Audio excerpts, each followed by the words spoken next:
بسم اللہ والصلاة والسلام علی رسول اللہ. السلام علیکم ورحمۃ اللہ تعالی وبرکاتہ. لعلکم بخیر اسعدکم اللہ. معکم فیصل فاروق واجتمعنا فی هذه المجموعة لتعلم اللغة العربیہ. امید کرتا ہوں کہ آپ سب خیریت سے ہوں گے. میں ہوں فیصل فاروق اور ہم اس گروپ میں عربی زبان کو سیکھنے کے لیے جمع ہوئے ہیں. ہمارا آج کا سبق ہے ضمیر متصل کے ساتھ مل کر آنے والے مزید 6 الفاظ کے متعلق.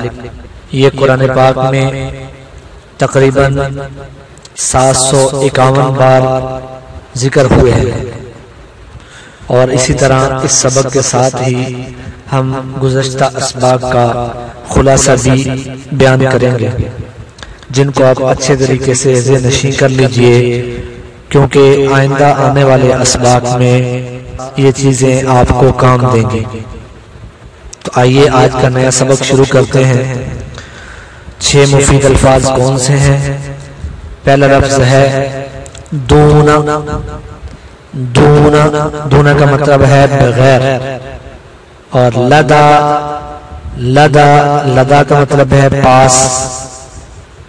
آگے ہے کلن.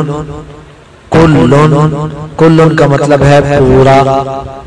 بعضن بعضن بعضن کا مطلب ہے کچھ.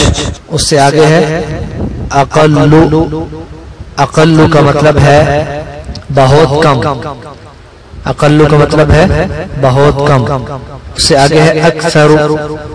اکثر کا مطلب ہے بہت زیادہ. بہت زیادہ.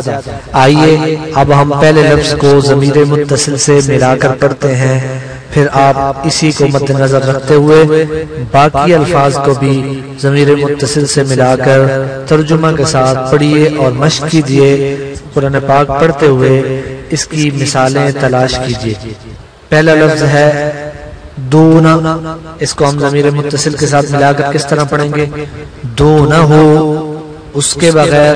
دونہما، ان دو کے بغیر. دونہم، ان سب کے بغیر. دونکا، آپ کے بغیر. دونکما، آپ دونوں کے بغیر. دونکم، آپ سب کے بغیر. دونی، میرے بغیر. دوننا، ہم سب کے بغیر. دوبارہ سن لیجئے. دونہو، اس کے بغیر. دونہما، ان دو کے بغیر. دونہم، ان سب کے بغیر. دونکا، آپ کے بغیر. دونکما، آپ دونوں کے بغیر. دونکم، آپ سب کے بغیر. دونی، میرے بغیر. دوننا، ہم سب کے بغیر. اب باقی حروف کو آپ خود اسی طرز پر دہرائیں اور قرآن پاک سے کم از کم ہر ایک کی مثال لکھ کر پرسنل میں سینڈ کریں.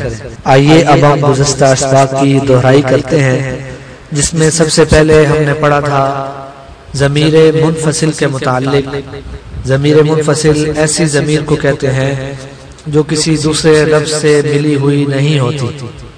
ایسی ضمیر کو کہتے ہیں جو کسی دوسرے لفظ سے ملی ہوئی نہیں ہوتی. اور وہ ضمیریں کون سی ہیں؟ ہوا، ہما، ہم، انتا، انتما، انتم، انا، نحن. اور اسی کی مؤنث کی ضمیر کیا بنے گی؟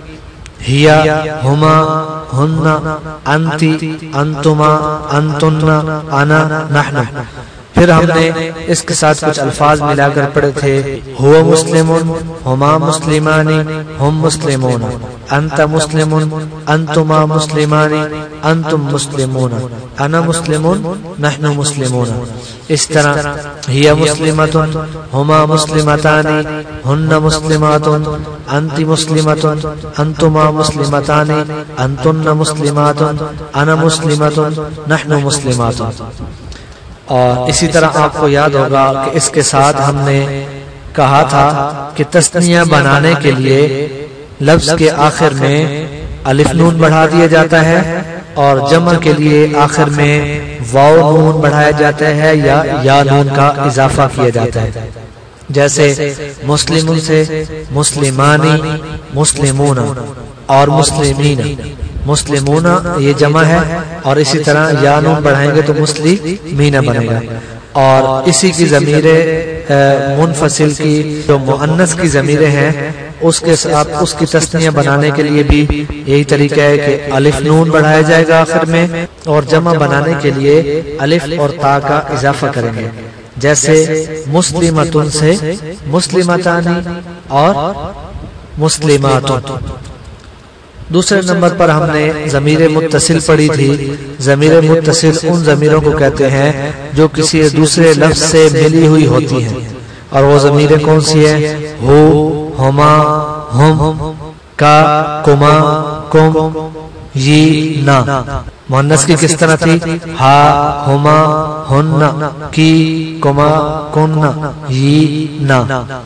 پھر ہم نے کیا کیا تھا کہ اس کے ساتھ ملے ہوئے ہم نے مختلف الفاظ پڑھے تھے، جس میں سے پہلے پڑھا تھا کہ 7 حروف جر ہے۔ 7 حروف جر، ویسے تو کل کتنے ہیں؟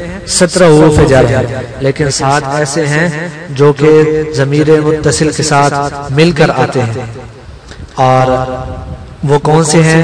بی، لا، من، عن، الا، علا اور فی۔ اس طرح ہم نے اس کے ساتھ پڑھا تھا 6 خاص حروف۔ 6 خاص حروف کون سے ہیں؟ ان، ان، کأن، لیکن، لیت، لعل۔ پھر اس کے ساتھ ہم نے 6 سمتیں پڑھی تھی، امام، خلف، فوق، تحت، یمین اور شمال۔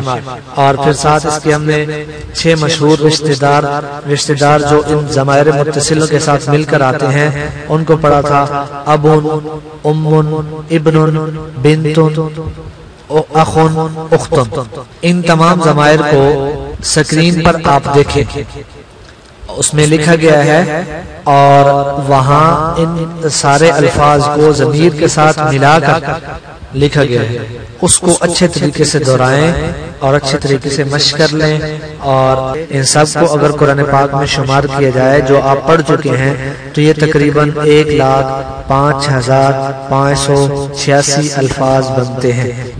آپ کو یاد ہوگا کہ ہم نے کہا تھا کہ الفاظ 3 قسم پر ہیں، کون کون سے؟ اسم، فعل اور حرف۔ اور ان اسباق میں یہ جو ہم پڑھ چکے ہیں، ان اسباق میں ہم نے اسم اور حرف کے متعلق پڑھا، اور آئندہ کے اسباق میں ہم انشاءاللہ فعل کے متعلق پڑھیں گے، جس میں ٹینسز کا ذکر ہوگا، اور یہ قرآن پاک میں تقریباً 5,000 بار آیا ہے۔ ان کا ذکر قرآن پاک میں تقریباً 5,000 بار ہوا ہے۔ تو یاد رکھیے، قرآن عربی سیکھنا مشکل نہیں، بس محنت اور لگن سے کچھ وقت نکال کر اسباق کو یاد کیجئے اور دہرائی کرنا مت بھولیے۔ اللہ تعالیٰ آپ کا حامی و ناصر ہو۔ والسلام علیکم ورحمۃ اللہ تعالی وبرکاتہ۔